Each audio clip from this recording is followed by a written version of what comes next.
اعوذ باللہ من الشیطان الرجیم، بسم اللہ الرحمن الرحیم۔ السلام علیکم ورحمۃ اللہ وبرکاتہ۔ میں ہوں حافظہ معصومہ اور آپ دیکھ رہے ہیں یوٹیوب چینل فیض ام القرآن۔ اسلام سے پہلے لوگ بچیوں کو زندہ دفن کر دیتے تھے۔ اس کے بارے میں آپ کو ایک چھوٹا سا واقعہ سناتی ہوں کہ حضرت دحیہ رضی اللہ تعالی عنہ اسلام قبول کرنے کے لیے نبی پاک صلی اللہ علیہ وآلہ وسلم کے پاس گئے اور کہنے لگے کہ اللہ کے نبی، میں مسلمان تو ہو جاؤں، لیکن ایک بات کا ہر وقت ڈر لگا رہتا ہے کہ ایک گناہ میں نے ایسا کیا ہے کہ آپ کا اللہ مجھے کبھی معاف نہیں کرے گا۔ آپ صلی اللہ علیہ وآلہ وسلم نے فرمایا، اے دحیہ، بتا تو نے کیسا گناہ کیا ہے؟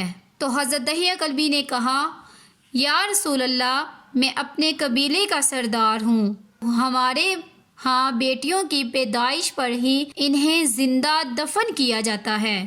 میں نے 70 گھروں کی بیٹیوں کو زندہ دفن کیا ہے، آپ کا رب مجھے کبھی معاف نہیں کرے گا۔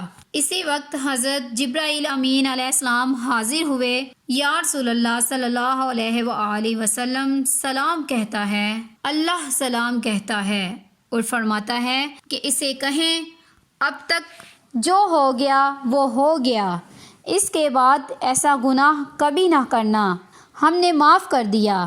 حضرت دحیہ آپ کی زبان سے یہ بات سن کر رونے لگے۔ آپ صلی اللہ علیہ وآلہ وسلم نے فرمایا کہ دحیہ، اب کیا ہوا ہے، کیوں روتے ہو؟ حضرت دحیہ کلبی کہنے لگے، یا رسول اللہ، میرا ایک گناہ اور بھی ہے جسے آپ کا رب کبھی معاف نہیں کرے گا۔ تو آپ صلی اللہ علیہ وآلہ وسلم نے فرمایا، دحیہ کیسا گناہ بتاؤ؟ حضرت دحیہ کلبی فرمانے لگے، یا رسول اللہ، میری بیوی حاملہ تھی اور مجھے کسی کام کی غرض سے دوسرے ملک جانا تھا۔ میں نے جاتے ہوئے بیوی کو کہا کہ اگر بیٹا ہوا تو اس کی پرورش کرنا، اگر بیٹی ہوئی تو اسے زندہ دفن کر دینا۔ دحیہ روتے جا رہے ہیں اور واقعہ سناتے جا رہے ہیں۔ میں واپس بہت عرصے بعد گھر آیا تو میں نے دروازے پر دستک دی۔ اتنے میں ایک چھوٹی سی بچی نے دروازہ کھولا اور پوچھا، کون؟ میں نے کہا، تم کون ہو؟ تو وہ بچی بولی، میں اس گھر کے مالک کی بیٹی ہوں۔ آپ کون ہیں؟ دحیہ فرمانے لگے، یا رسول اللہ صلی اللہ علیہ وآلہ وسلم، میرے منہ سے نکل گیا، اگر تم بیٹی ہو اس گھر کے مالک کے تو میں مالک ہوں اس گھر کا۔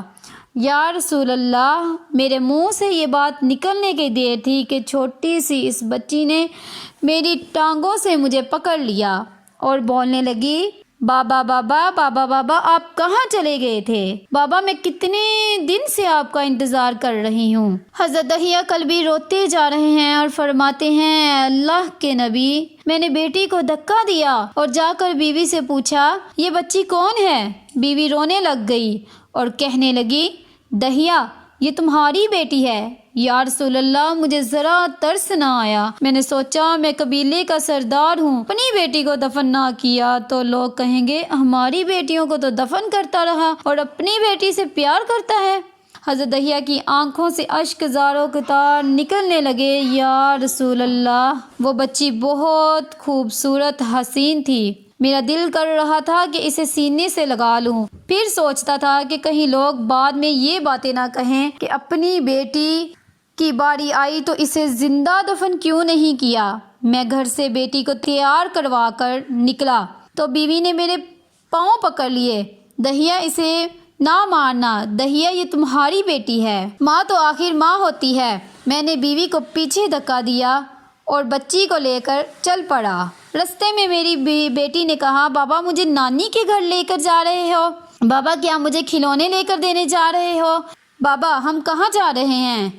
یا رسول اللہ، میں بچی کے سوالوں کا جواب ہی نہیں دیتا تھا، وہ پوچھتی جا رہی ہے، بابا کدھر چلے گئے تھے؟ کبھی میرا منہ چومتی ہے، کبھی بازو گردن کے گرد دے لیتی ہے، لیکن میں کچھ نہیں بولتا۔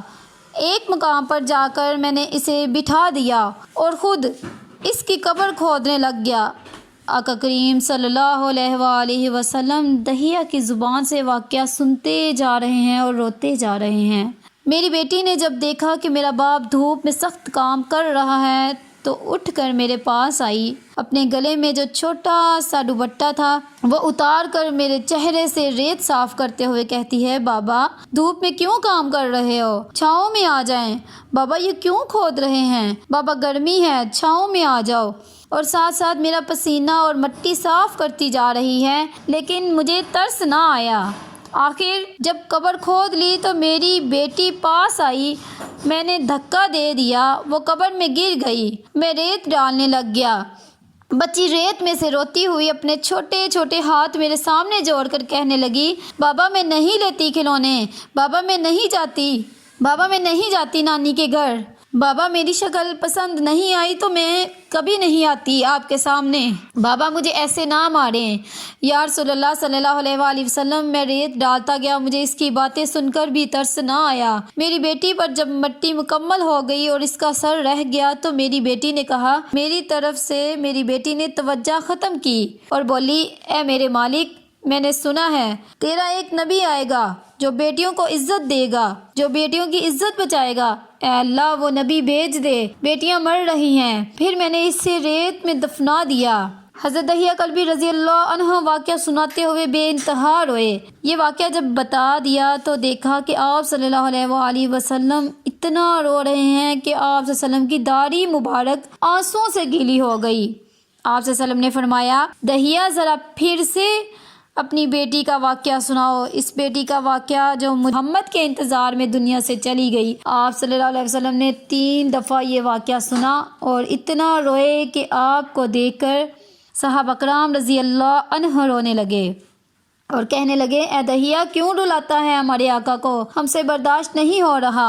آپ صلی اللہ علیہ وسلم نے حضرت دہیہ سے 3 بار واقعہ سنا تو حضرت دہیہ کی رو رو کر کوئی حالت نہ رہی۔ اتنے میں حضرت جبرائیل علیہ السلام حاضر ہوئے اور فرمایا، یا رسول اللہ صلی اللہ علیہ وآلہ وسلم، اللہ سلام کہتا ہے اور فرماتا ہے کہ اے محبوب دہیہ کو کہہ دے، وہ اس وقت تھا جب اس نے اللہ اور آپ کو نہیں مانا تھا، اب مجھ کو آپ کو اس نے مان لیا ہے تو دہیہ کا یہ گناہ بھی ہم نے معاف کر دیا ہے۔ اس کے بعد آپ صلی اللہ علیہ وآلہ وسلم نے فرمایا، جس نے 2 بیٹیوں کی کفالت کی، انہیں بڑا کیا، ان کے فرائض ادا کیے، وہ قیامت کے دن میرے ساتھ اس طرح ہوگا جس طرح شہادت کی اور ساتھ والی انگلی آپس میں ہیں۔ تو اسلام سے پہلے لوگ کتنا ظلم کرتے تھے، بیٹیوں کو زندہ دفن کر دیتے تھے، قتل و غارت، چوری ڈکیتی عام تھی، اور آج مسلمانوں میں بھی یہ سب کچھ عام ہو گیا ہے۔